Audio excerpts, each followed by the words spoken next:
News 28 मराठीमध्ये आपले स्वागत आहे। आजच्या मोठ्या बातम्यांबद्दल बोलूया। राजे यशवंतराव यांनी सुरू केलेली बँकेने केली उच्च कामगिरी। महाराष्ट्राच्या पालघर जिल्ह्यातील जव्हारच्या मातीतील ऐतिहासिक वारसा असलेली आणि राजे यशवंतराव महाराजांनी स्थापन केलेली जव्हार अर्बन बँक आता प्रगतीच्या नव्या शिखरावर पोहोचली आहे।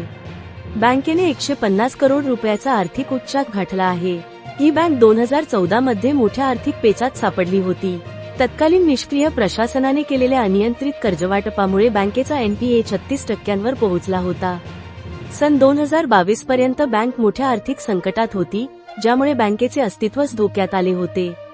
2022च्या निवडणुकीत लोकनेते व जिजाऊ शैक्षणिक व सामाजिक संस्थेचे संस्थापक अध्यक्ष माननीय श्री निलेश सांबरे साहेब यांच्या जनसेवा पॅनलला जनतेने दिलेल्या जनादेशामुळेच व विश्वासामुळे बँकेचे चित्र आज पूर्णपणे बदलले।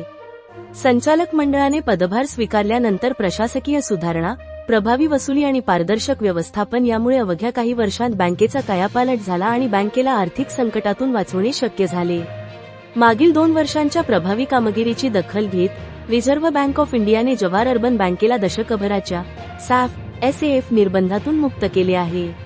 36% वर असलेला NPA थेट 4.22% पर्यंत खाली आणला।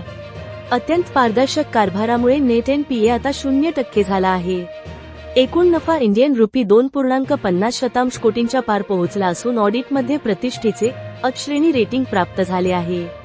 शिवसेना उपनेते श्री निलेश सांबरे साहेब यांचे मार्गदर्शन, बँकेचे चेअरमन आसिफ भाई लुलाणिया निस्वार्थी संचालक मंडळ आणि बँकेचे मुख्य कार्यकारी अधिकारी प्रसाद मुकणे, कर्मचारी वर्ग यांच्या जोडीला बँकेचे सभासद, ठेवीदार, हितचिंतक सर्वांनी दाखवलेला अढळ विश्वास यामुळेच हे यश प्राप्त झाले आहे।